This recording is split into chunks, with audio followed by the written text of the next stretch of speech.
départ est donné sur le mode de la séduction pour reconnaître aux meilleurs leurs mérites, est en fait réutilisé comme une méthode de terrorisation, parce que c'est ni plus ni moins que ça, tout le monde le sait, tout le monde le sent, qu'en réalité, ça va devenir la nouvelle norme, c'est-à-dire la nouvelle prescription, et où vous marchez, vous réussissez, et vous restez, où vous sortez. Donc il y a dans la nouvelle performance une menace. Il y a une promesse, mais en même temps il y a une menace. Et cette menace, elle est probablement quand même un des éléments importants de l'adhésion, évidemment, des gens qui ne sont pas dupes et qui savent très bien que s'ils n'entrent pas dans ce jeu-là, ils vont être liquidés. Ce système de pouvoir qui est sous-jacent à ces nouvelles pratiques managériales, il a quoi comme objectif? De mobiliser le maximum d'énergie des individus pour pouvoir répondre à des objectifs de performance et de rentabilité qui sont de plus en plus élevés. Quand il y a un taux de croissance de 3% dans l'économie, eh ben l'entreprise peut faire 3% de profit. Quand il y a un taux de croissance de 3% et qu'on demande des taux de rentabilité de 10, 15, 20, 25%, évidemment, comment on fait ça? Eh ben, la variable d'ajustement, c'est le travail. C'est-à-dire il faut faire plus avec moins. Donc la seule réponse qu'il y a, c'est la réduction des effectifs. Mais pourquoi la réduction des effectifs qui mettent sous tension ceux qui restent et sous tension ceux qui sont exclus? C'est justement parce que le management dans son ensemble et l'ensemble de la population, d'une certaine façon, a accepté cette folie du capitalisme financier qui fait que des actionnaires qui ne sont plus branchés sur la production exigent des taux de rentabilité sans se préoccuper du tout du réel du travail et des conditions concrètes qui permettent cette rentabilité. Le dirigeant de l'entreprise est ce que j'appellerais le maillon faible paradoxal. C'est le maillon faible parce qu'il est le plus vulnérable aux pressions qui viennent de l'actionnariat. Et maillon faible paradoxal parce que néanmoins il est le patron de l'entreprise et qu'il a donc les moyens de décréter la mobilisation et de mettre toute son organisation sous tension pour lui faire atteindre les objectifs qui le protègent, lui, patron.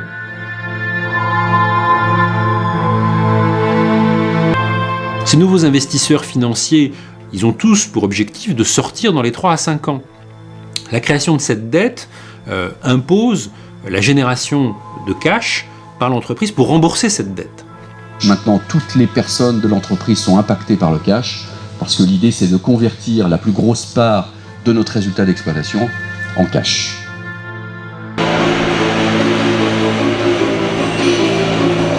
Donc aujourd'hui, nous sommes avec Danielle Linhart.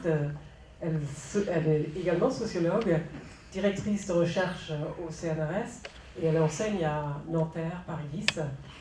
Et elle a écrit plusieurs livres, mais il y en a un dont j'adore le titre, « Pourquoi travaillons-nous ?» Elle a dirigé cet ouvrage collectif. Et « Pourquoi travaillons-nous ?» ça pose toute la question du sens. Nous sommes à la recherche d'un sens perdu par rapport au travail. Et on peut le voir dans ce film aussi, en particulier. J'ai été interpellé par une parole d'un des directeurs de production de l'entreprise, Fenwick, qui disait à un moment donné « le progrès, ça fait partie de la vie ». Et une autre parole qui dit qu'on peut toujours avancer, on peut toujours faire plus, on peut toujours aller plus loin.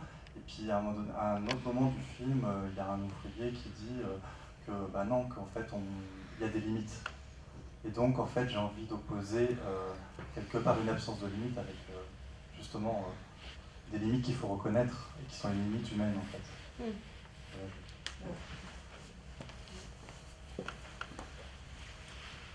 Les limites du corps, les limites du corps, les limites de cette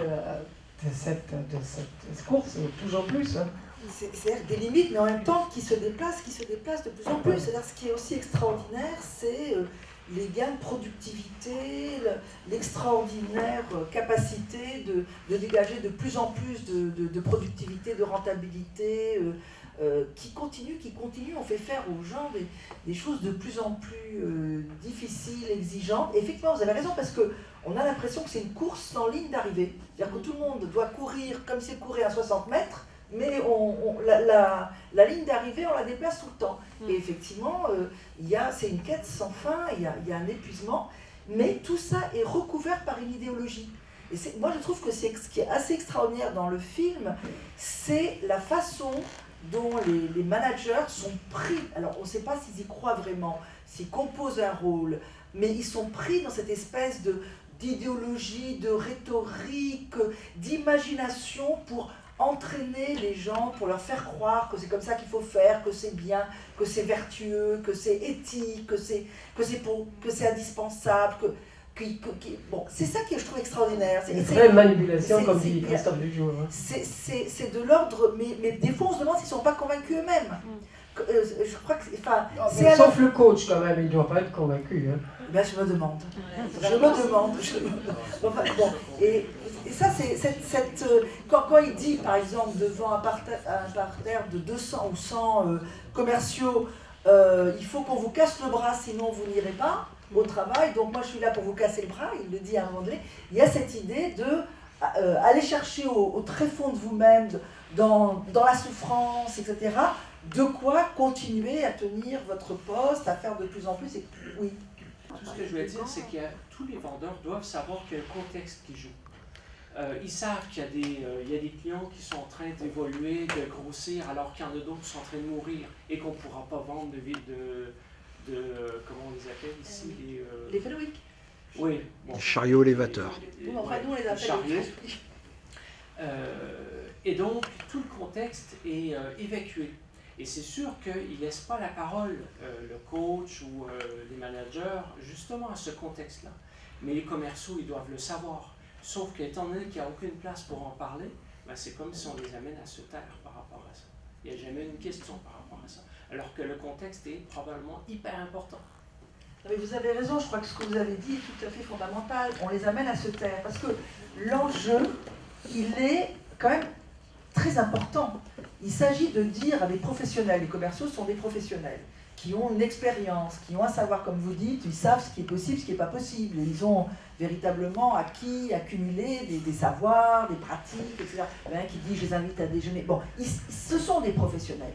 Mais il y a l'enjeu, du point de vue managérial, c'est de les attaquer dans leur professionnalité, de leur enlever cette professionnalité, et comme disait Christophe Dujour, de faire l'extraction, c'est-à-dire d'aller chercher tout ce qu'ils savent pour en faire ensuite un corpus de bonnes pratiques, de méthodes rationnelles qu'on va améliorer, qu'on va un petit peu ressaucer, et qui va leur revenir à eux sous forme de prescription de ce qu'il faut faire. Et cette bataille qui consiste à enlever la professionnalité, cette ressource de professionnalité aux salariés en général, c'est caractéristique du management moderne, comme ça a été la caractéristique du taylorisme et du fordisme. Enfin, moi, je crois que cette partie, vous l'avez très bien choisie, parce qu'elle traverse toute la période industrielle, et on voit bien la continuité, même s'il y a une exacerbation qui peut amener à un changement qualitatif du modèle, mais il y a une même continuité. Taylor, qu'on a vu, qu'est-ce qu'il explique dans ses écrits? Il dit, moi, je suis allé chercher dans la tête des ouvriers tout leur savoir, je les ai sortis, il le dit comme ça, ces connaissances, pour l'apporter aux techniciens ou ingénieurs qui ont fait intervenir la science, et donc ils ont redéfini ce qu'est un travail, et ils l'ont imposé à ces ouvriers. Et il expliquait pourquoi il le faisait. Il disait, c'est très important, parce que le savoir, la professionnalité, c'est une possibilité pour l'ouvrier de s'opposer à son employeur, d'avoir un point de vue professionnel qui puisse opposer en disant « Ah non, non, non, non, c'est pas comme ça qu'il faut faire. » Voilà. Et c'est pas comme ça qu'il faut faire, c'est précisément toute la lutte de la mise au travail industriel qui, sous différentes formes, le taylorisme, le fordisme, le toyotisme, le new management, consiste à aller chercher dans la tête des gens leur professionnalité, leur savoir, leur connaissance, pour en faire, maintenant on ne parle plus de prescription, on parle de bonnes pratiques. Allez dans les hôpitaux, on va vous dire, il faut trouver les bonnes pratiques, et c'est valable pour tout le monde. Donc c'est la même tendance. La guerre, elle est frontale.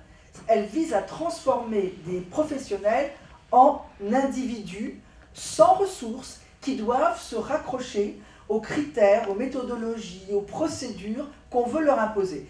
Et le management est de plus en plus exigeant en termes de procédures pour la rentabilité, parce que nous nous trouvons dans un capitalisme financier, comme ça a été très très bien développé. Mais la procédure est la même. C'est-à-dire qu'il faut avoir des gens sans défense, des gens à découvert qui ne soient pas capables de se battre sur des questions professionnelles, parce qu'on les a dépouillés de leur connaissance, de leur savoir, et qu'on les a obligés, comme vous dites, à se taire. C'est-à-dire que quand arrive le manager en chef, puis le directeur et monsieur machin, évidemment qu'ils n'auront absolument pas les ressources possibles, parce qu'il y a aussi une individualisation systématique qui s'est mise en place, il n'y a plus de collectif de travail, donc il n'y a plus de voie collective, il n'y a plus de voie professionnelle pour s'élever dans l'entreprise.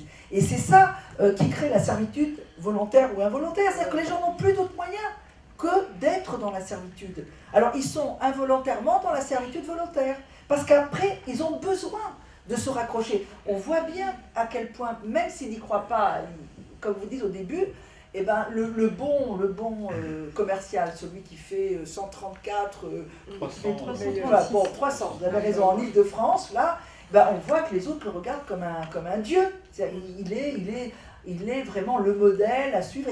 Et donc, on va chercher qu'est-ce qui fait que c'est vrai, comme on dit, qu'est-ce qui fait que c'est vrai que c'est vrai, enfin bien. Le coach, il a un mot. Qu'est-ce qui est vrai que ça soit vrai? Non, qu'est-ce qui est vrai? Qu'est-ce qui fait que ce soit vrai? Quel est le vrai qui fait que c'est vrai? Voilà, quel est le vrai qui fait que c'est vrai? C'est exactement ça. Déstabilisation, voilà. dire un truc qui veut rien dire. Qui ne veut rien dire du tout. Qui ne veut. Et puis c'est quoi, machin? Et comment vous dites? J'arrive pas à le faire rentrer. Quel est le vrai qui fait que c'est vrai? Quel est le vrai qui fait que c'est vrai?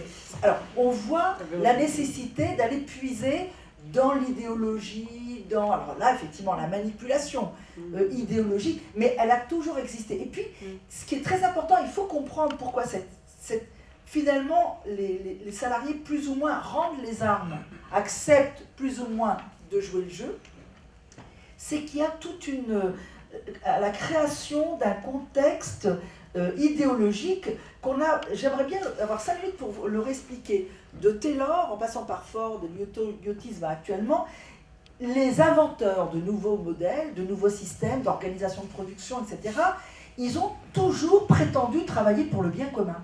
Ça, c'est extraordinaire. Quand on entend Taylor, il explique que ce qu'il fait, c'est pour la prospérité économique des Américains. Il veut lutter contre la flânerie, comme il a été dit, parce que la flânerie empêche la productivité. La productivité fait que tous les biens sont vendus, d'abord sont très rares et sont vendus à un prix inabordable pour les pauvres Américains. Donc il dit, à cause de ce qui se passe, à cause de la guerre qui est entre les employeurs et les ouvriers professionnels qui n'en font pas leur tête, il le dit dans ces termes, qui font selon leurs états d'âme, selon leur état d'esprit, selon ce qu'ils savent, ce qu'ils croient savoir, etc., etc.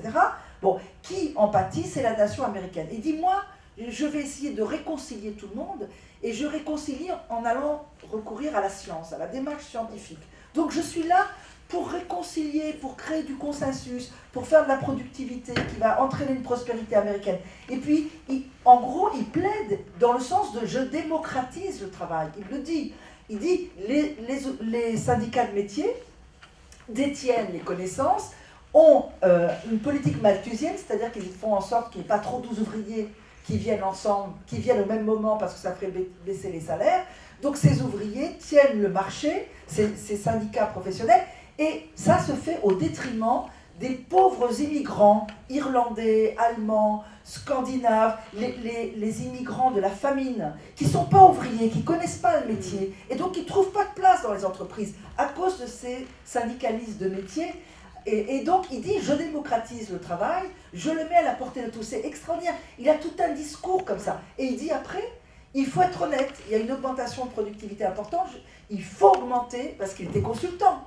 À l'époque, c'était un consultant, Taylor. Il allait d'entreprise en entreprise, instaurer son modèle scientifique, et il dit, tout le temps, il faut augmenter les ouvriers, parce qu'ils produisent plus, donc il faut les augmenter. Donc il y a tout un discours idéologique plaidant pour la démocratisation du travail, l'élévation du niveau de vie, etc. Et il dit plus pour la santé des ouvriers. Il dit parce que moi, ce que je cherche à travers toutes mes méthodes, c'est à faire en sorte de minimiser la fatigue le plus possible, que les gens ne perdent pas trop de temps, ne se fatiguent pas, mais ne se fatiguent pas, etc.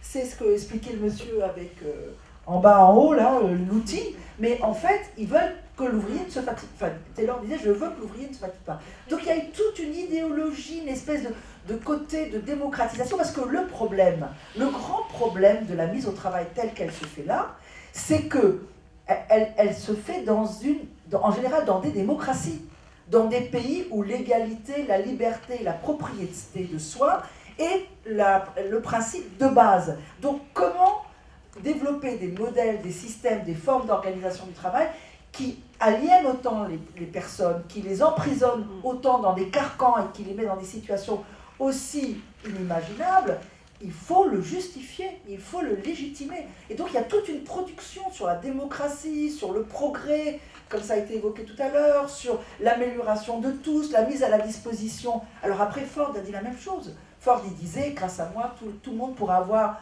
sa voiture. Et lui, il a doublé les salaires à son époque.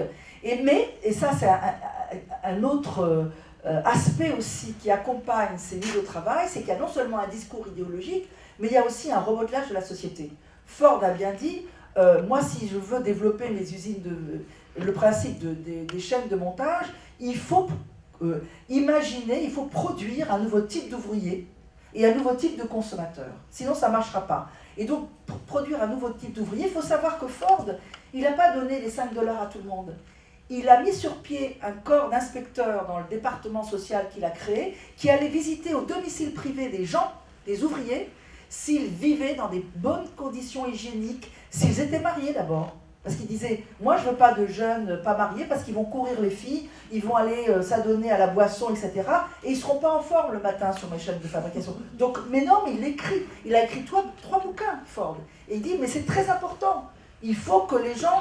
Alors, il avait même prévu des prescriptions nutritionnelles.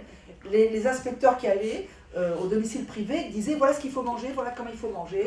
Il préconisait beaucoup de céréales, il ne fallait pas fumer, il ne fallait pas boire, etc. Et il disait bien, il faut que la société évolue, que les gens évoluent si on veut faire advenir un système qui sera le Fordisme. Et il faut qu'ils deviennent des consommateurs. Donc, les inspecteurs qui allaient au domicile privé expliquaient à madame comment faire des économies. Il leur donnait des cours comment faire des économies pour pouvoir acheter la voiture. Donc il y a toute une création idéologique, mais en même temps ce que Gramsci a appelé l'américanisme, c'est-à-dire une transformation des styles de vie de la société qu'on retrouve complètement, qui accompagne tout le temps tout nouveau modèle de production, toute nouvelle forme de gestion des salariés, parce qu'il faut à la fois qu'ils soient formatés pour la production, mais aussi formatés pour la consommation. Et ça c'est quelque chose qui est très très important. On ne peut pas comprendre pourquoi nous sommes tous, et je m'arrête pour donner, il y a eu 2 demandes de parole, pourquoi nous sommes tous pris là-dedans. Pourquoi nous sommes tous pris là-dedans? C'est parce que quelque part, nous accompagnons inconsciemment toute cette idéologie de la démocratisation, de l'abondance, de la consommation, du progrès, du changement, et puis parce que notre société et nos modes de vie changent avec. Comment y échapper aujourd'hui? Bonsoir. Vous parlez beaucoup d'idéologie. Vincent de Gouéjac, lui parle d'une non-idéologie, et c'est ce qui fait que c'est extrêmement difficile de combattre cela et de penser autrement, parce que ce qui est défini, c'est l'excellence, c'est le progrès, c'est avancer. Et en cela, il définit très bien que ce n'est pas une idéologie. Et donc, c'est difficile pour un individu de dire « Ah non, mais moi, je suis contre le progrès, je veux pas être je veux être moins excellent, etc. » Et donc, c'est vraiment difficile. Et c'est difficile de retrouver le sens. Voilà, donc c'était une question que je voulais avoir votre sentiment là-dessus. Oui, alors, je ne sais pas pourquoi... que je connais bien, on travaille beaucoup ensemble, dit que ce n'est pas une idéologie, c'est une idéologie managériale. Lui, il dit le managinaire. Bon, et c'est pareil, c'est-à-dire c'est un imaginaire managérial. Bon, moi j'appelle ça une idéologie, mais ça définit à peu près la même chose. L'imaginaire managérial, c'est justement ça, c'est de proposer des représentations qui soient capables de mobiliser les individus. Alors, il parle à très juste titre, moi je suis complètement d'accord avec lui, de la sollicitation narcissique, par exemple. On va chercher chez les individus ce qui peut leur donner le sentiment d'approcher un idéal du moi, d'approcher un sentiment de toute puissance, de se découvrir. Il a parfaitement raison. Mais pour moi, ça fait partie de l'idéologie, parce qu'il n'y a pas que ça. Il y a aussi un encensement du changement. C'est-à-dire que c'est très intéressant de voir comment on est passé, par exemple, de l'idéologie du progrès à l'idéologie du changement. C'est-à-dire que le changement devient une vertu en soi. On ne fait pas le bilan pour savoir quel progrès ça a entraîné. Non, par exemple, Time to Move, à France Télécom. Le simple fait de bouger, c'est considéré, de changer, comme une prise de risque, une mise en question de soi, et donc quelque chose qui est valorisé et qui va entraîner tout le monde dans des découvertes, etc. etc. Donc je crois bon, on peut appeler ça comme on veut, mais je crois que c'est important de considérer qu'il y a tout un mouvement idéologique et qui va même plus loin, parce qu'il y a aussi une offensive éthique, une offensive morale. Je ne sais pas si vous avez eu la possibilité de croiser dans différentes entreprises la production dans les années 90 de chartes éthiques, de codes déontologiques, de règles de vie, où on définissait le salarié vertueux, celui justement qui s'engage, qui est flexible, mobile, qui cherche l'excellence en permanence, qui accepte de prendre des risques. Et on fait la chasse au riscophobe, qui est vraiment l'ennemi, la 5e colonne de l'entreprise. Donc il y a de l'idéologie, la volonté de faire des offensives idéologiques, des offensives éthiques, puis des offensives sur le registre narcissique, mais aussi ludique. On voit une idéologie à l'égard des jeunes. On leur dit, les jeunes, ça va déchirer, venez dans l'entreprise, vous avez l'esprit aventurieux, venez chez nous. On entend les pubs de l'armée, mais les pubs des grandes entreprises, c'est la même chose. Venez vous mesurer à vous-même, venez vous découvrir, etc.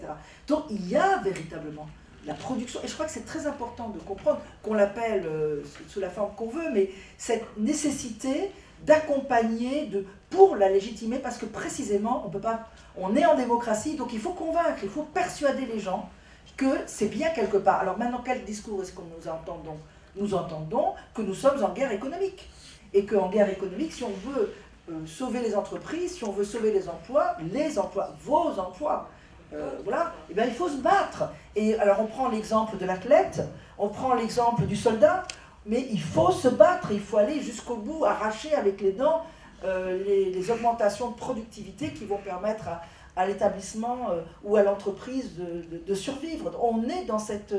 et moi, j'ai fait une fois un énorme rassemblement de responsables d'entreprise qui disaient, parce que je leur disais, mais vous cherchez des militants inconditionnels, ils disaient, oui, nous voulons des militants inconditionnels, et si dans nos entreprises, il y a des gens qui ne sont pas des militants inconditionnels de leur entreprise, qu'ils s'en aillent tout de suite.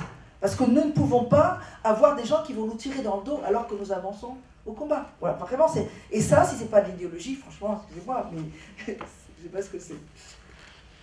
Par rapport à la recherche d'une alternative contre la servitude volontaire dont vous parliez, qu'est-ce qu'on peut faire du coup pour échapper à ça?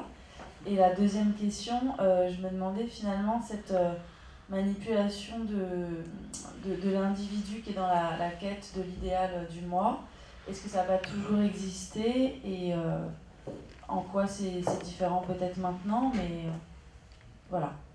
Oui, alors c'est une question très intéressante parce que, en fait, je pense que la quête d'un idéal du moi, il accompagne toujours peut-être les individus dans leur vie.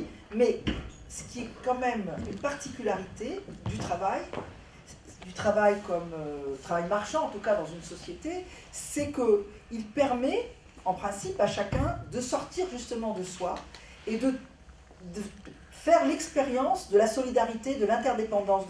C'est-à-dire que par le travail, on vient satisfaire des besoins d'autrui et grâce au travail d'autrui, on voit nos besoins satisfaits. Donc le travail, c'est quand même quelque chose de spécial et c'est probablement une des seules expériences véritablement socialisatrices dans laquelle on peut avoir l'impression de contribuer à la société sur un mode altruiste. C'est-à-dire que par le fait qu'on travaille et qu'on fasse du bon travail et qu'on essaye d'avoir une véritable conscience professionnelle, d'améliorer ses connaissances, ses compétences pour faire un boulot utile, eh bien on a le sentiment de faire quelque chose qui est validé par la société au niveau moral, au niveau social, mais aussi au niveau moral. Donc, et d'ailleurs, Yves Clos dit que travailler, c'est pouvoir sortir de soi et que c'est quelque chose d'extrêmement réparateur, extrêmement fondateur de l'identité de chacun. Donc, ce que vous dites, c'est vrai, mais ce à quoi nous sommes en train d'assister, je pense, c'est véritablement une dérive, justement, du sens du travail, de cette dimension socialisatrice du travail. Elle devient une épreuve solitaire, où chacun mène un combat entre lui-même et soi-même à travers le travail pour essayer de s'en sortir, d'y arriver malgré tout, de se dépasser sans arrêt, de courir en permanence avec une ligne d'arrivée qui se déplace et qui est inatteignable comme un horizon. Donc effectivement, c'est peut-être ça qui est inquiétant. En réalité, c'est vrai que la dimension narcissique, elle est présente dans l'homme, mais d'une certaine manière, le travail, ça a été bien analysé par Durkheim, qui est un des sociologues fondateurs de la sociologie, qui expliquait bien que le travail, c'est véritablement là que chacun d'entre nous expérimente qu'il peut avoir des droits et des devoirs, et qui sont liés au fait qu'il a une place dans la société, il prend place de façon citoyenne dans la société, parce qu'il contribue à sa pérennité en œuvrant pour satisfaire des besoins d'autrui. Donc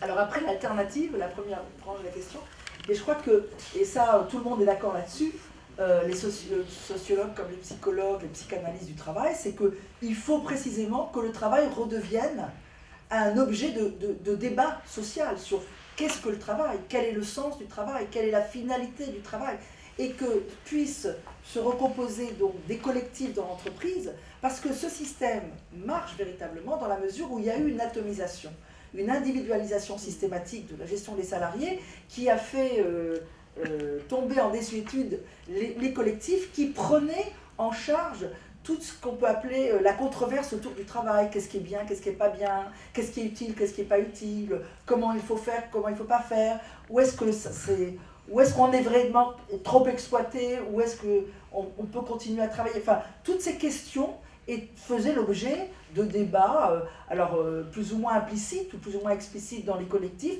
mais ça a disparu, et chacun est tout seul face à des questions énormes qui le dépassent. Où est-ce qu'on va? Est-ce qu'on peut imaginer une alternative? Est-ce qu'on peut imaginer changer les choses? Donc, quand on est tout seul confronté à ce système, c'est difficile de résister. Et chacun a l'impression que s'il a des difficultés, s'il souffre, c'est parce qu'il n'est pas à la hauteur. C'est qu'il n'est pas bon. Il y a une intériorisation de la souffrance comme étant un symptôme d'une défaillance personnelle. Voilà. Si je souffre, c'est que je ne suis pas adapté. J'arrive pas. Alors que les autres, ils ont l'air de s'en sortir parce que personne ne communique. Et personne n'ose dire qu'il n'en peut plus, parce que ça peut être ensuite transmis acquis de droit et ça peut servir pour un licenciement, etc. Donc chacun vit dans la peur de l'autre. Chacun et ne sait pas ce que ressent l'autre. Chacun se méfie des autres. Et c'est ça, c'est là qu'il y a peut-être de l'espace, des marges de manœuvre, des choses à transformer pour que reprenne un débat sur la finalité du travail, le sens du travail, ce qui est acceptable et non acceptable dans le travail. Et là, on peut effectivement imaginer que les choses vont changer. Monsieur. Bonsoir. Deux choses. Il y a eu une grève très récemment qui vient malheureusement de se terminer, c'est la grève à PSA, donc avec une grève de 4 mois. Et au même moment, le gouvernement, l'État, parce que l'État aussi est là-dedans, participe à ce genre de choses, il y a l'accord national interprofessionnel, d'ailleurs qu'ont signé aussi certains syndicats collaborateurs. Voilà. Comment on analyse tout ça justement avec ce qu'on vient de voir? Et moi j'aurais envie de dire aussi, peut-être, déjà en tant qu'individu, vous me direz après ce qu'on peut en faire, c'est de refuser peut-être tout simplement d'être compétitif. Parce qu'on sait très bien, c'est la mise à mort, quoi. La compétitivité, on est compétitif avec l'extérieur, mais on doit être en concurrence aussi avec ceux qui travaillent près de nous. Alors justement, est-ce qu'il n'y aurait pas déjà là un travail à faire? Et puis donc la question d'avant, c'est comment vous voyez ce qui s'est passé justement entre grève chez PSA Olney, 4 mois, et l'accord national interprofessionnel? L'accord, l'ANI, c'est véritablement une validation de tout ce management qui vise à flexibiliser, à montrer du doigt les salariés dans une sorte d'argumentaire qui consisterait à dire que si ça va mal, si on perd en compétitivité, c'est parce que les gens sont trop payés, c'est parce que les ouvriers sont trop payés. Hein. Donc l'ANI conforte complètement cette optique, cette posture qui consiste à dire bon, bah, il faut que les gens travaillent plus et il faut que les gens soient moins payés. Et ça ira beaucoup mieux. Et ça, je dois dire que si certains syndicats, il y en a beaucoup d'ailleurs, hein, la CFDT, FO aussi, la CGC, le CFTC, etc. ont signé, c'est parce que je crois qu'en France, nous sommes plus particulièrement victimes, on peut dire, d'un climat extrêmement délétère qui consiste à penser qu'en France, eh bien, on n'accepte pas de travailler autant que dans les autres pays et on a une certaine réticence, en gros, à travailler.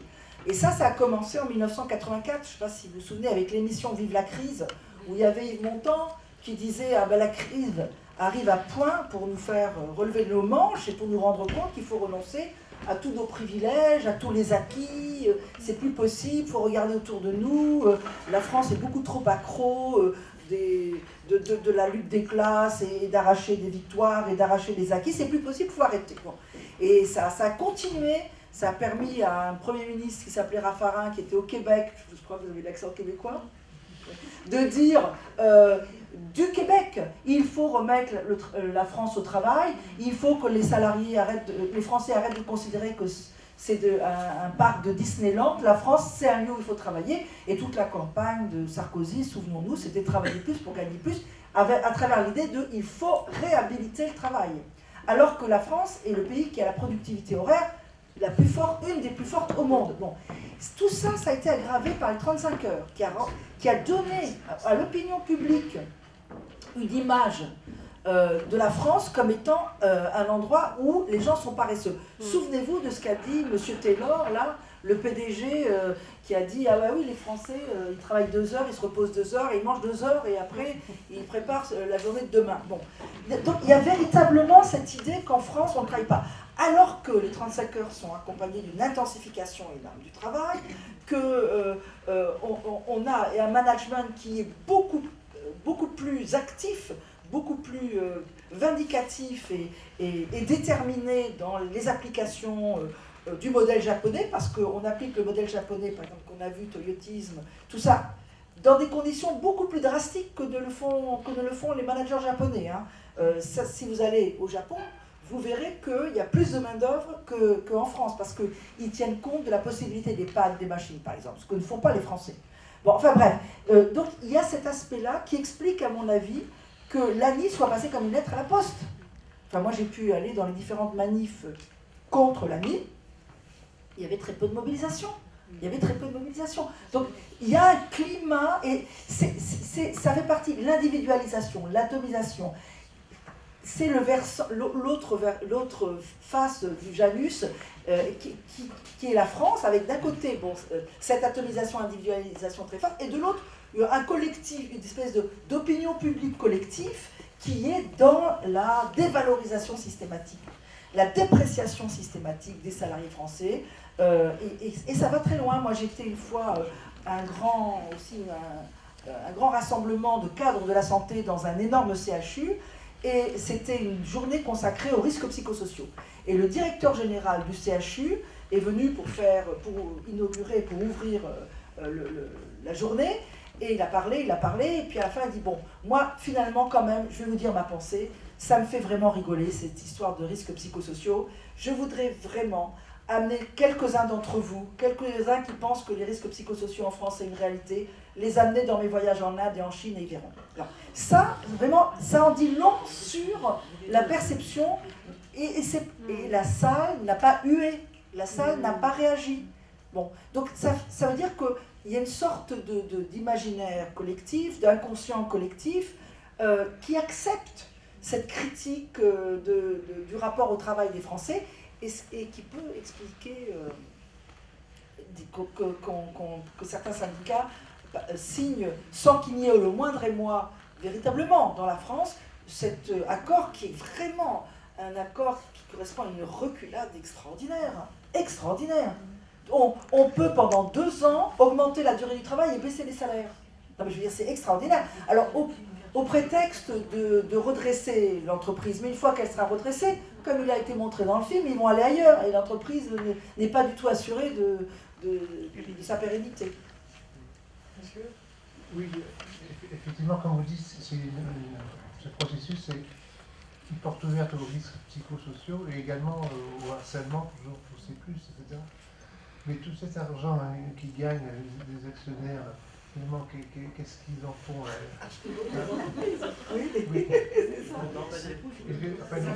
Il y a des yachts aussi. Sans une redistribution par l'impôt, même aux États-Unis, en principe, ceux qui sont plus riches, ils culpabilisent un petit peu. Ils redonnent beaucoup. Ça, c'est vrai. Oui, mais non, mais il y a aussi cette idée, non, mais ça c'est aussi l'esprit américain, il faut toujours, c'est pareil, l'idéologie, la légitimation, il faut quelque part que les gens acceptent qu'il y ait des magnats comme ça, des riches ici, et pour qu'ils soient acceptés aux États-Unis, donc il faut qu'ils créent des fondations, ils soutiennent, ils font beaucoup de publicité là-dessus, et ça fait partie du jeu, ça fait partie du jeu. Parce que quand ils disent qu'au-delà de certains gagnent plus d'1 million d'euros, on donne 75%, mais ce n'est pas 75% qui sont redistribués, c'est de la tranche supérieure. Oui, en à fait, 100 millions. Oui, en fait, ça ne fait que 30 ou 40, 50%, ce qui correspond au bouclier fiscal qu'avait fait Sarkozy.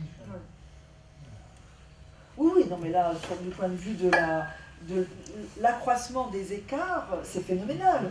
La différence entre le SMIC et les patrons et les salaires des patrons, avec leurs stock options, etc., a été multiplié par je ne sais plus combien, parce que j'ai pas la mémoire des chiffres, mais je me demande si c'est pas 72 fois, enfin c'est quelque chose d'énorme. Ouais, à propos du sens, je me demande où est-ce qu'on met le sens du travail, parce que bon là effectivement fabriquer des chariots, bon c'est pas transcendant, ça donne peut-être pas un grand sens à la vie, mais enfin on peut dire à la limite que ça peut être utile, etc. C'est pas à ce niveau-là qu'il me semble que le sens la question du sens se pose. C'est comme par exemple, je crois que ça a été un petit peu évoqué, je sais pas si j'ai mal compris, mais que ces histoires-là d'optimiser même les mouvements, les déplacements et tout ça, je crois que c'est plus ou moins, même pour les infirmières dans les hôpitaux, enfin, peut-être pas à ce point-là, peut-être pas au même niveau, mais c'est un petit peu ça aussi. Mais ça, c'est du taylorisme. Mais c'est le taylorisme, mais bon. Mais disons que le sens du travail d'une infirmière est toujours de soigner des malades. Mais, alors par contre, effectivement, ce qui peut donner le sentiment qu'elle est privée du sens de son travail, c'est peut-être qu'elle est privée, elle est dépossédée d'elle-même ou de son corps, même puisqu'on manage ses déplacements, etc. Mais sinon, le sens en lui-même, il est toujours là, c'est de soigner les gens quand même. C'est-à-dire, le sens, non, parce que justement, dans le soin aux gens, il y a la question de la qualité du travail. C'est-à-dire que, je prendrai un exemple plus extrême que les infirmières, si vous voulez, parce qu'on comprend mieux, je trouve. Les personnes qui sont aides-soignants ou soignants dans les maisons de retraite. Bon. Alors, il y a la taylorisation, effectivement, le chronométrage. Donc, on leur dit combien de temps ils ont pour faire manger chaque personne âgée. Bon. Et il y avait, par exemple, un film qui était produit par un syndicat, qui était vraiment extraordinaire, où il y avait une dame qui se posait la question en disant « Je suis vraiment mal, tout le temps mal, parce que je me dis, soit je fais de la maltraitance, et donc j'oblige la dame, parce que je sais que c'est important qu'elle mange. » Elle parlait d'une dame. J'oblige la dame à manger, donc j'enfourne, même si elle fait... j'enfourne. Alors, soit je la respecte, parce qu'elle disait j'ai une grand-mère et moi je pense à ma grand-mère tout le temps. Soit je la respecte, mais je sais qu'elle peut, moi je peux conduire, je peux l'amener à la dénutrition. Et à cause de moi elle peut mourir si je respecte le fait qu'elle n'y arrive pas à manger si vite et que je la laisse ne pas manger. Donc qu'est-ce que je dois faire? Est-ce que je dois faire de la maltraitance enfourner? Bon, je sais que c'est inadmissible, c'est dégueulasse. Ou est-ce que j'accepte qu'elle sorte de ce quart d'heure que j'ai pour la faire manger sans avoir mangé vraiment? Voilà. Après, il y a aussi les séances c'est minuté les douches, c'est minuté le coucher, etc. Donc, le sens du travail, il est où? En fait, quand on est soignant, aide-soignant, infirmière, on parle, il y a le regard, il y a le toucher, il y a la prise en charge des corps, mais si on est minuté, si on est tout le temps en train de compter son temps, ses pas, et si on est préoccupé parce que sans arrêt on change la présentation des médicaments et qu'on vérifie tout le temps si c'est bon, bien les bons, les médicaments, etc., parce que tout change tout le temps, et qu'on est tout le temps changé de service, donc on n'a plus l'habitude, etc., et on a une perte de connaissance, voilà, le sens, il se perd aussi. Il se perd. Et ce qu'il faut savoir, c'est que le sens du travail, il peut même exister dans les tâches apparemment les plus indignes, les moins nobles. Par exemple, moi j'ai pu voir dans des abattoirs que des femmes qui étaient occupées qui travaillaient sur les abats toute la journée, elles se sont mises en grève une fois parce que la nuit, les hommes qui sont très très qualifiés, on leur avait demandé, puisqu'il y avait trop de travail, à venir préparer et finir ce qu'elles avaient commencé. Et bien quand elles revenaient, elles mettaient tout à la poubelle en disant c'est pas du beau travail, ils ne savent pas, ils croient, ces messieurs pensent qu'ils peuvent s'improviser ouvrières comme nous, non. Pourtant elles étaient OS, elles étaient sans qualification, mais elles avaient, comme disent de jour Yves Clos, etc., mis du sens, de la beauté dans le travail et le collectif autour, travailler ce sens ensemble, et du coup, même dans les tâches les plus, entre guillemets, infâmes, on peut retrouver de la beauté, du sens, etc. Je suis d'accord avec ce que vous dites, il y avait juste... Je me disais qu'en fait, c'est pas seulement une histoire d'inconscient collectif, en fait, que tout ça soit passé. Bien sûr, c'est passé par le management, qui reproduit ce schéma qui a existé, qui avait plus ou moins disparu. J'ai l'impression que le travail s'était plus ou moins amélioré quand même pendant plusieurs décennies. Tout à coup, on est revenu à ce modèle très très violent qui va de pire en pire. Mais moi, j'ai pas l'impression que ce soit quelque chose qui est juste inconscient collectif, et j'ai l'impression notamment que ce sont les médias qui ont vraiment matraqué ce message. On le voit d'ailleurs avec ces livres.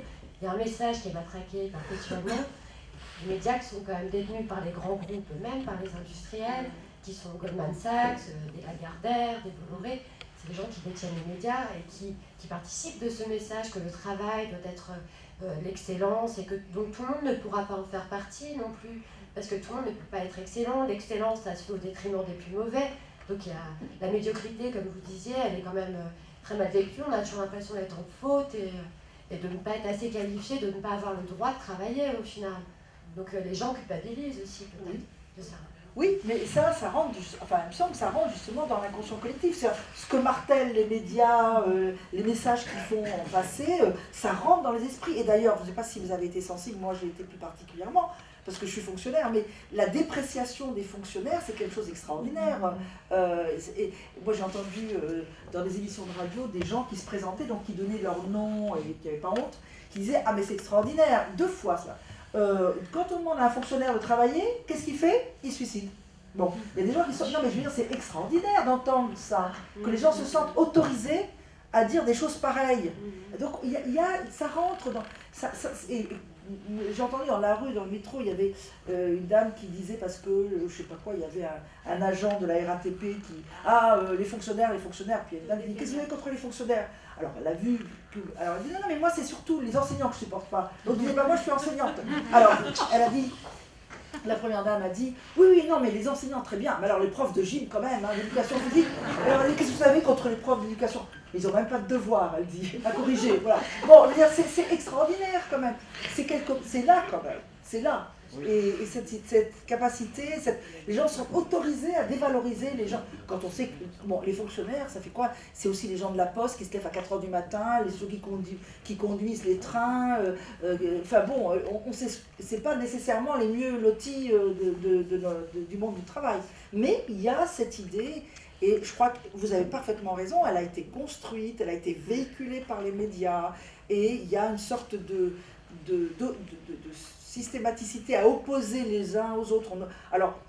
On dit aux précaires, mais vraiment, c'est à cause des gens qui sont en CDI, c'est trop protecteur le CDI, on peut pas vous embaucher. Donc les précaires, on les remonte contre les gens qui ont des CDI.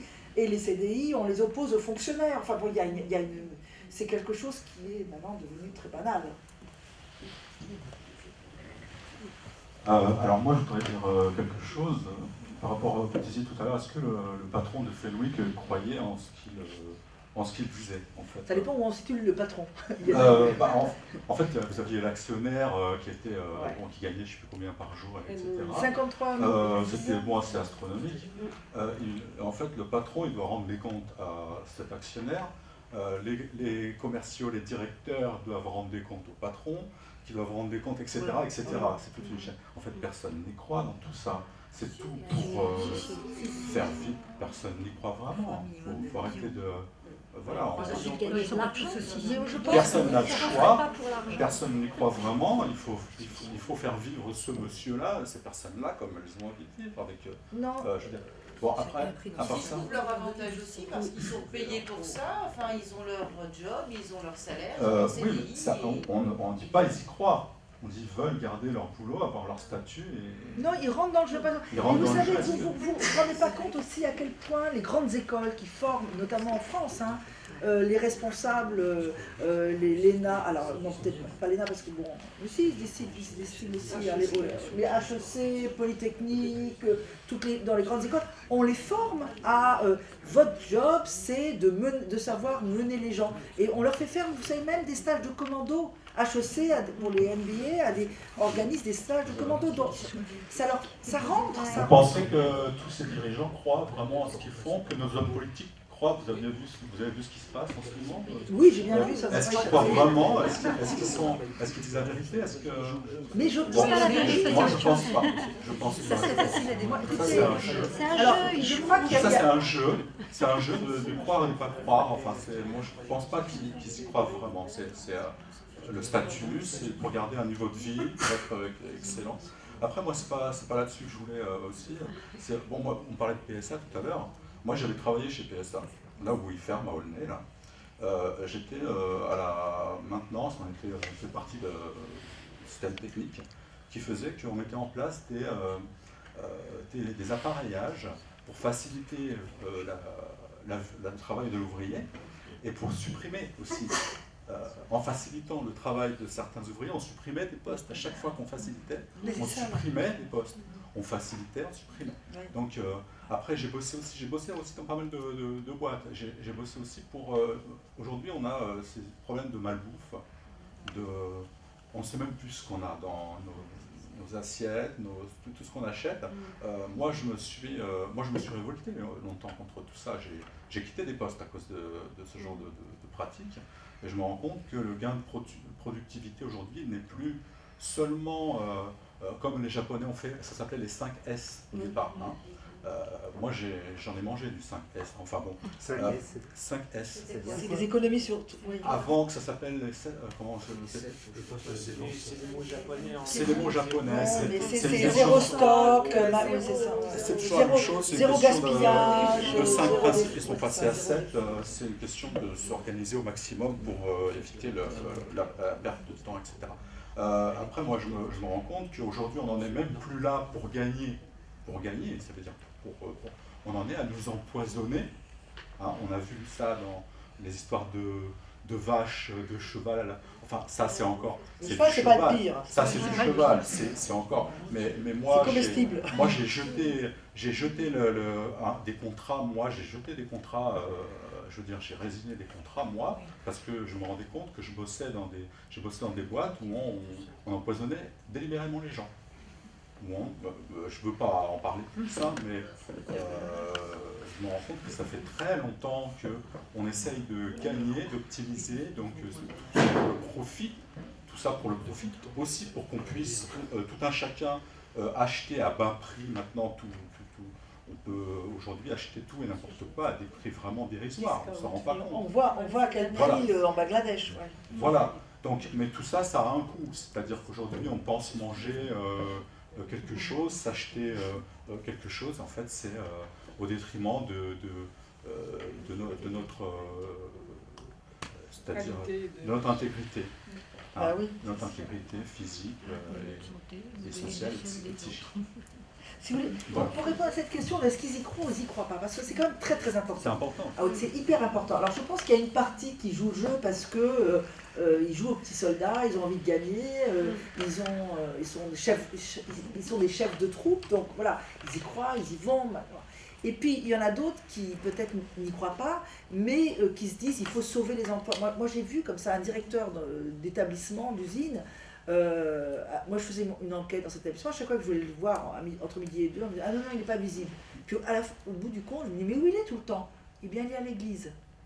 Non mais cet homme allait, non mais parce que il était persuadé qu'il fallait qu'il sauve les emplois, parce que c'était une usine de biscottes et il y avait beaucoup de femmes chefs de famille seules avec des enfants. Et ça lui pesait énormément, et lui, voilà, il disait il faut que je sauve les emplois. Donc ça dépend, ça peut passer par un truc hyper narcissique, de la compétitivité, ça peut aussi passer par des gens qui se disent il faut que je les sauve, on ne sait pas par où ça passe. Ils sont obligés de le faire aussi, ouais. Ils sont pas le choix. Ils sont obligés à le faire. Ils n'ont pas le choix. C'est en fait, on a tout ça tout en haut. Après, on n'a pas le choix, on n'a pas le choix, on n'a pas le choix, on n'a pas le choix. Mais vous avez déchiré votre contrat. Le choix, c'est de vivre autrement, mais vivre autrement comment? Justement, c'est plus possible. Attendez, là, madame. Je m'interrogeais par rapport à ça parce que c'est très intéressant ce que vous dites. On est en train de parler de l'entreprise et des dysfonctionnements au sein même de l'entreprise par rapport aux impacts que ça peut avoir sur le bien-être individuel et du collectif de l'entreprise. Mais là, je vais peut-être me faire un petit peu l'avocat du diable, mais d'une certaine façon, qu'est-ce qu'il y a de mal dans le fait de vouloir rationaliser son activité et développer le sens du profit, du gain, de la productivité, etc., etc. Effectivement, de procéder de cette façon, ça a des impacts. Mais qu'est-ce qui se passe? Les gens, quelque part, là je vais peut-être être un peu dur, mais justement c'était toute une remise en cause du système qu'il faudrait effectuer, ont toujours le choix de subir ou non cette pression. Et le problème est que justement beaucoup le subissent parce que il y a peut-être une pression qui provient de l'extérieur par rapport à ce qu'on nous enseigne, par rapport à ce qui est véhiculé, par rapport à la notion de besoin, de désir à satisfaire, de représentation du travail par rapport à ce que vous disiez sur Durkheim. Effectivement, il y a pas mal, il y a 30, 40, 50, Durkheim, c'est... Oui, c'est il y a très longtemps, voilà. Au début du siècle, voilà. Il avait une vision particulière du monde du travail qui permettait à l'individu de donner une place au sein de la société.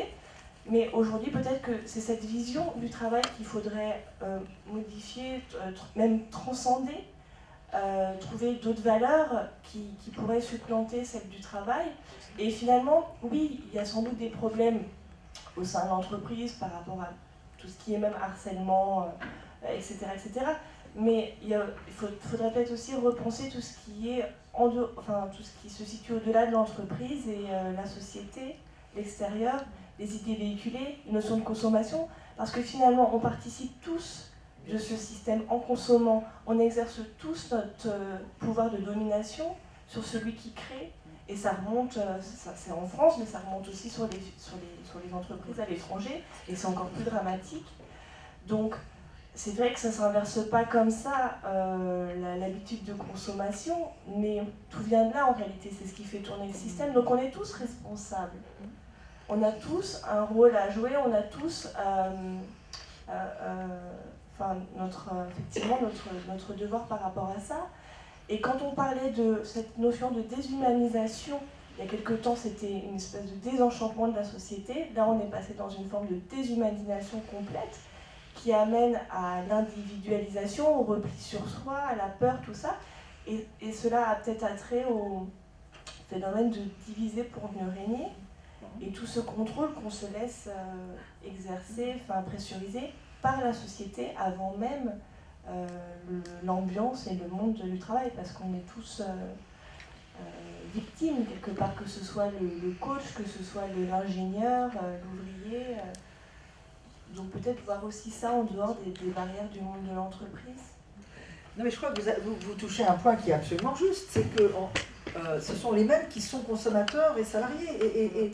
Et le système, d'ailleurs, est conçu de telle sorte à ce que les consommateurs soient utilisés, instrumentalisés pour faire pression sur les salariés à tout moment. On voit, par exemple dans les grands magasins, l'agencement des files d'attente est conçu de telle sorte à ce que la personne qui est à la caisse se sente vraiment oppressée par l'impatience des gens et travaille plus vite. Il y a une instrumentalisation partout des consommateurs pour qu'ils fassent pression sur les salariés. Inversement, moi je me souviens une fois, dans une enquête aussi, une autre enquête que j'avais faite dans une entreprise de pointe, le directeur de l'entreprise disait, j'étais là en présence des syndicalistes qui râlaient, évidemment, ça fait partie de leur boulot. Je disais, mais écoutez, moi je comprends pas, moi je suis d'accord avec vous, simplement c'est vous qui voulez des produits à plus bas prix, donc moi si je dois vous donner à vous qui êtes là dans mon entreprise des produits à plus bas prix, bah, il faut que je vous demande de travailler plus vite, et il faut que je diminue les effectifs, voilà, je ne peux rien faire d'autre. Donc c'est vrai, et c'est pour ça que je parlais de Ford qui disait il faut un nouveau type de consommateur en même temps qu'un nouveau type d'ouvrier. C'est la société qui est prise tout entière dans ce cercle vicieux, dans cette dynamique vicieuse qui nous rend un peu fous maintenant.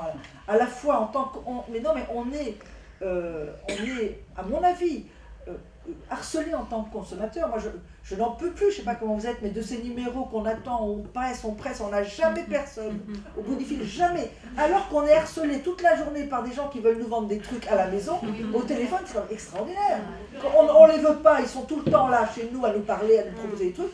Quand on a besoin par malheur d'un truc, pas moyen d'avoir quiconque au téléphone. C'est-à-dire qu'on dit on optimise, et le film l'a évoqué un petit peu aussi. Il y a un moment, quelqu'un a parlé de nombre d'accidents du travail ou d'arrêts de travail qui avaient augmenté, et ça n'a pas été repris derrière. En fait, il semblerait que, bien qu'il y ait des arrêts de travail, il y ait quand même beaucoup de cash qui soit généré, donc on continue à optimiser. Jusqu'à quand? Parce que quand on est en arrêt de travail, on ne peut plus travailler. Au bout d'un moment, si tout le monde... J'allais le dire, voilà, les arrêts, si les gens sont accidentés ou arrêtés, ben voilà, ils mais le non, sont. ils ne s'arrêtent pas, c'est ça le problème. Il y a plus d'accidents du travail, mais les gens s'arrêtent beaucoup moins. On le cache. Mais donc, qu'est-ce que vous en pensez? Parce que si au bout d'un moment, tout le monde est malade, en dépression ou en accident du travail, comment est-ce qu'on peut continuer tout ça? Mais si vous voulez, je ne sais pas si vous avez remarqué, mais quand on regarde la pyramide démographique des entreprises, les grandes entreprises, on s'aperçoit que les gens rentrent vers 25-28 ans, sortent vers 48-52 ans. Bon, après, les seniors, ils se débrouillent comme ils peuvent. Bien souvent, ils se retrouvent au chômage, ou bon, dans des boulots beaucoup moins bien payés ailleurs. Les jeunes, en attendant, ils sont dans les stages, les contrats atypiques, précaires, etc. etc. Donc, il y a cette idée, effectivement, il y a du gâchis. C'est vrai, ils considèrent que bon, ça fait des déchets. Mais on peut tout à fait, en sélectionnant, en licenciant, en ayant des missions à l'amiable, etc., conserver un corps assez étroit du point de vue des générations et des âges, à qui on peut demander sans arrêt d'être sur le pont, de se donner, de chercher l'excellence, de se mettre en question, etc. Mais et puis ça tourne, Quand ils n'en peuvent plus, ils s'en vont. Je crois que c'est beaucoup plus prédateur que ça n'a jamais été, ce capitalisme financier. C'est-à-dire que vraiment, et puis il remet à la société ceux qui sont un peu cassés. Voilà. Les gens qui sont pas bien, on les met de côté, on les déclare inaptes, et on les fait déclarer inaptes. Et, Ça ne peut pas s'arrêter comme ça. Comme ça, tout seul, certainement pas. Alors justement, la question c'est qu'est-ce qu'on fait maintenant? Deux petites questions là-haut. Ah pardon. Vous avez dit à un moment donné que pour les Américains, c'est tout à fait normal d'avoir des gens aussi riches. Donc moi je voulais savoir, est-ce que d'un point de vue anthropologique, ça serait quelque chose qui date de bien avant, que c'est dans l'espèce humaine finalement d'avoir Et l'autre question, c'est par rapport au fait que on est de plus en plus nombreux sur Terre. On swap le travail humain par la machine. Entre des gens qui tombent malades, qui se suicident, etc., le chômage prend le centre. J'ai très grande crainte pour l'avenir. Alors, excusez-moi, je ne sais pas du tout génétique cette histoire d'être indulgent quant à la fortune de certains, c'est pas du tout ça. Hein. Non, c'est culturel, c'est construit socialement, historiquement, culturellement.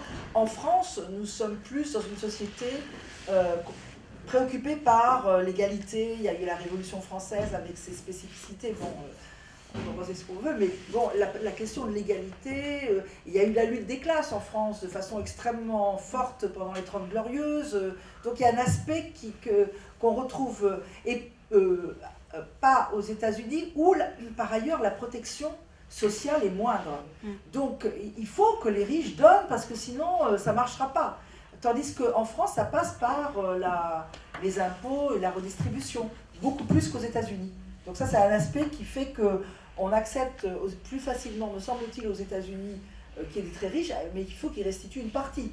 En France, il y a plus qu'aux États-Unis la sécurité sociale, les prises en charge, la politique familiale, les indemnités de chômage, des acquis, etc. De moins en moins.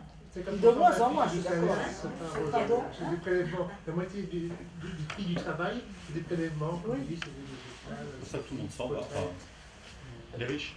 Pardon ? Les riches s'en vont, c'est pour ça qu'ils s'en vont. Oui.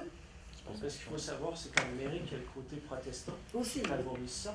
Mais il y a aussi le fait que toutes ces fondations-là, ça permet d'économiser des impôts et de redorer son image. Et c'est beaucoup ça. Et c'est des façons d'aller chercher d'autres intérêts, de se faire valoir, mais aussi de se... Et vous avez dit redorer son image, c'est-à-dire c'est un truc idéologique aussi. Voilà. Il y a cet aspect-là, mais il y a l'aspect économique. Et aussi de créer d'autres réseaux où on se fait inviter au restaurant. J'en connais des gens qui ont beaucoup de sous en Amérique. Et c'est ça en fait, c'est pas la charité pour donner, c'est la charité pour l'image et c'est la charité parce qu'il y a des bénéfices secondaires.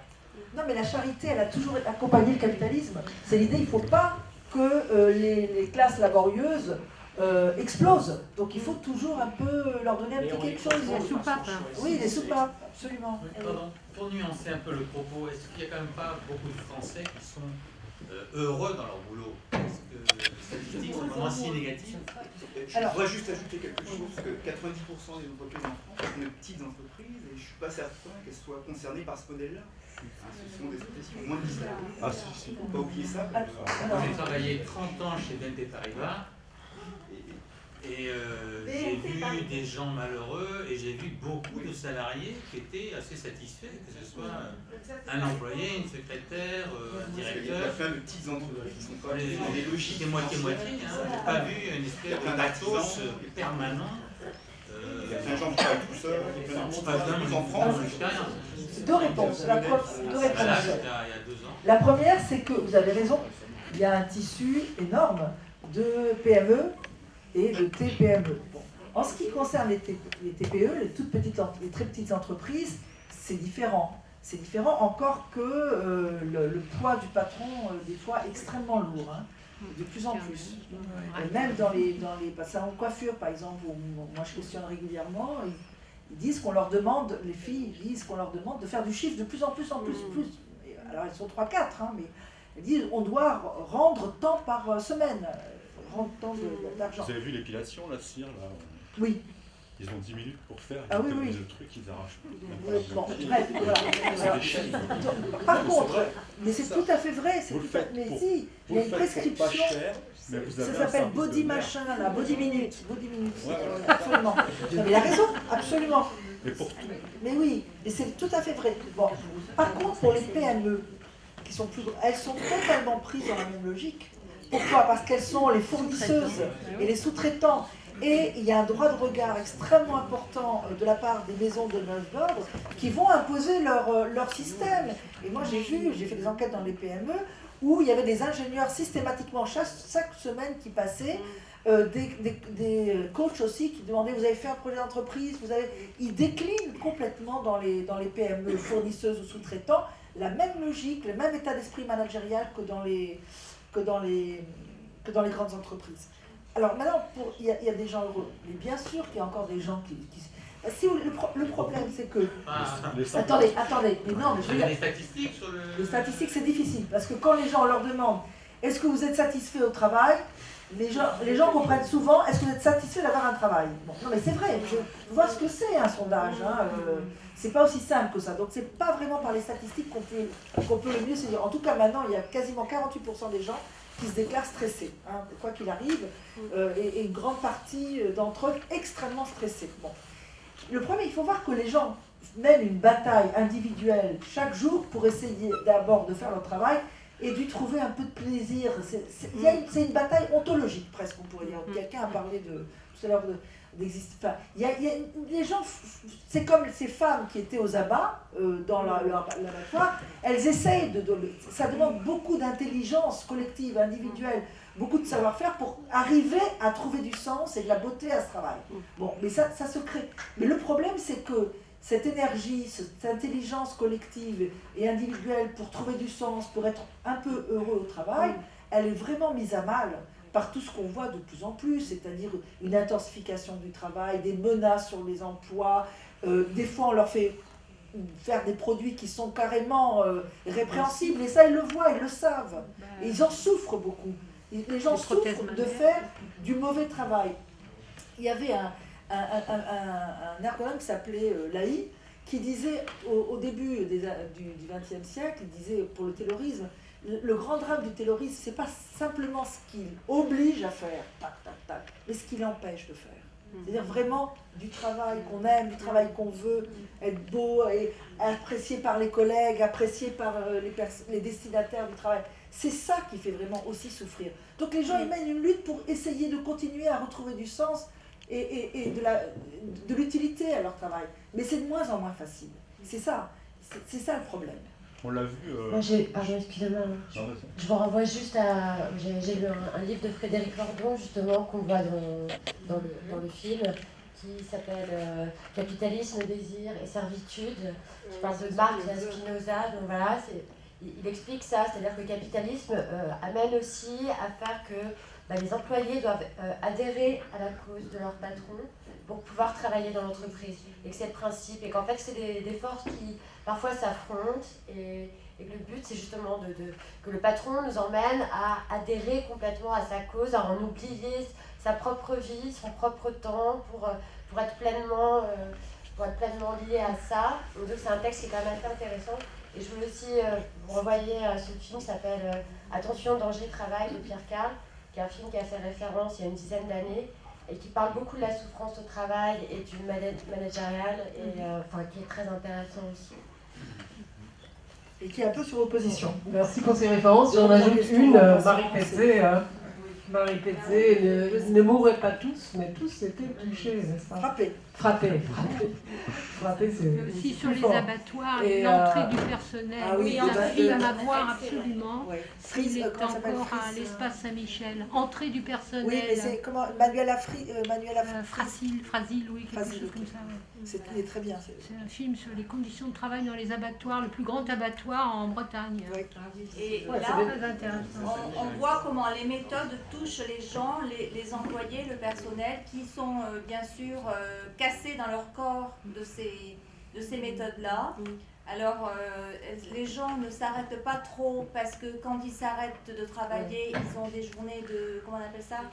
De carence, voilà. Et quand ils s'arrêtent, quand ils sont même malades du travail, etc., maladie professionnelle reconnue, comme dans entrée du personnel, ils se font virer. D'accord ? Voilà, donc c'est comme ça. Et c'est aussi parce que derrière, il y a 3 ou 4 millions de chômeurs. Hein, donc 1 de perdu, 10 de retrouvés, c'est ce que se disent les employeurs. Voilà. Le reclassement, quand même. Chez PSA, ils avaient une charte avec un barème des accidents de travail. Il y a un monsieur qui perd son travail, il n'est pas remplacé. Il falsifiait tout ça. Parce que la homologie des accidents, c'était pas reconnu. Parce qu'on regardait dans le film, C'est un film. Bon, ça sera la dernière, parce que Faut pas le croire, c'est pas Je voulais vous demander, est-ce que le fait d'accepter d'être maltraité au travail, est-ce que c'est justement parce qu'on sait qu'il n'y a pas de travail pour tout le monde? En tout cas, dans les décennies à venir, il n'y aura pas de travail pour tout le monde. Si on n'arrive pas à partager ce travail. C'est pas une fatalité. Hein. Non, mais attendez. Il y a des pays où il y a du boulot. Il me semble qu'on est très fataliste. La révolution, elle date de 1789. Non, mais je crois qu'il y a deux aspects. Il y a cet aspect que vous dites, c'est-à-dire effectivement, tout nous pousse à considérer que si on a un travail, quel qu'il soit, on est des privilégiés. C'est ça qui est vraiment c'est terrible. Deuxièmement, il y a cette idée que si on pense être maltraité, on pense immédiatement aussi que quelque part, c'est parce qu'on le mérite. Et que tout le monde n'est pas peut-être maltraité, mais que si on est maltraité, c'est parce qu'on n'est pas bon. Et ça, c'est quelque chose qui est rendu possible par l'individualisation systématique. On est tout seul. Donc, c'est facile de mettre dans la tête de quelqu'un, bah, tu n'y arrives pas, t'es pas bon, t'es moins bon que les autres, etc. etc. C'est très facile de dévaloriser. Quand il n'y a pas les copains autour pour dire mais non, il m'a dit la même chose, le prend pas mal, etc. C'est très difficile. Et si vous voulez, le seul espoir qu'on puisse avoir de faire changer les choses, c'est effectivement de remettre en marche du collectif, de créer les conditions pour que les gens réapprennent à se parler de leur travail, de ce qui se passe au travail, et de mettre ce travail en débat. Et de là peut sortir véritablement des remises en question, et notamment des remises en question professionnelles. On nous maltraite pour un travail qui n'est même pas bien fait, qui n'est pas bon pour les consommateurs, qui n'est pas bon pour les autres. Donc, quel est le justificatif? Mais supprimer les logiques financières aussi, ça serait pas mal. Parce que ça brique vraiment, ça mine toute la société. C'est impossible. Remplacer par quoi? Ne pas les remplacer par quoi? Non, mais là, c'est pas possible. Si vous n'avez pas une société par action, je suis désolée, monsieur de BNP Paribas, ce n'est plus possible de travailler pour une minorité de rentiers, de vivre en mais c'est pas une minorité de rentiers.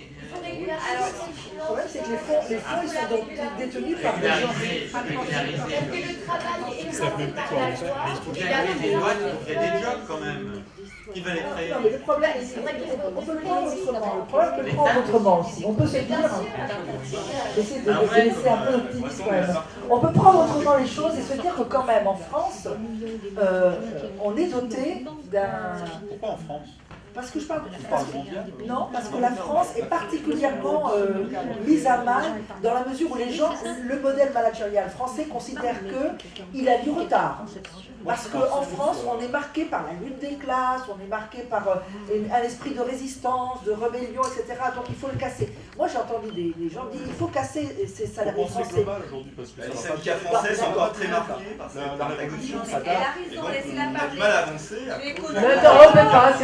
Alors juste pour dire que il a bien intégré. Je pense que le modèle managérial français, il est pire. Il y a cette volonté, vous savez, d'être plus royaliste que le roi. Voilà. Il y a ce côté-là. Et vraiment, on y va à fond. D'ailleurs, par hasard qu'on a plus de chômeurs. C'est parce que l'intensification... Ça, c'est votre interprétation. L'intensification du travail est telle en France qu'effectivement, elle conduit à licencier sans arrêt de plus en plus. L'intensification du travail. Oui, en France, elle est particulièrement élevée. C'est pas par hasard qu'on a la productivité horaire la plus forte. C'est pas par hasard. Oui, avec le nombre de jours travaillés sur l'année, une des plus faibles des pays. Non, on est dans la moyenne européenne. Regardez, non, c'est faux. On est dans la moyenne européenne.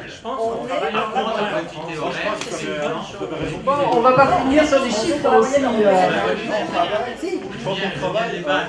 Non, les jours, en termes de journée par an. On travaille plus. On travaille moins en France, mais c'est une bonne chose. Non, on travaille pas moins. Mais en moins, comme tout, on est dans la moyenne européenne. Les statistiques disent que le revenu par employé... Mais c'est pas vrai. Mais non, mais oui, c'est vrai. Non, c'est horrible. Le discours sur les chiffres, c'est vraiment quelque chose d'horrible. Arrêtez. C'est le tourisme qui fait qu'il y a une illusion. Et les gens travaillent moins dans les fêtes. Ils passent beaucoup de temps d'heures de travail au travail. Mais il y a moins de travail qui se fait. Je le sais, je suis américain. Oui, mais, on est d'accord. Mais sauf que c'est une bonne chose. C'est une bonne chose. Le truc, c'est qu'il ne faut pas revenir à l'esclavage. Ça a déjà existé, l'esclavage. Il ne faut pas revenir à ça. Et c'est ça le bon côté des Français. C'est qu'ils se battent pour garder ça. Pas retourner à l'esclavage. C'est bon les 35 heures. Ouais, mais il y a le monde entier qui fabrique. Mais je voulais simplement vous dire que si vous regardez la moyenne européenne le nombre de journées travaillées, nous sommes dans la moyenne. Il y a des pays qui sont beaucoup plus, il y a des pays qui sont beaucoup moins. On est dans la moyenne. Du travail effectif dans Alors, une journée. mais ça d'un côté. Deuxième côté, on a la deuxième intensité productive en Europe et je crois la troisième dans le monde. Bon, on a une intensité productive très forte, horaire. Oui, mais dans l'autre cas, on est dans la moyenne. Là, quand on bosse une heure, voilà. on bosse. Voilà. Donc, mais on bosse voilà, ce que je veux simplement dire, c'est qu'en France, on a une couche on a une population de salariés qui a un niveau de compétence et de professionnalité très élevé et qui met beaucoup plus que dans d'autres pays son honneur dans le travail. Ça a été analysé.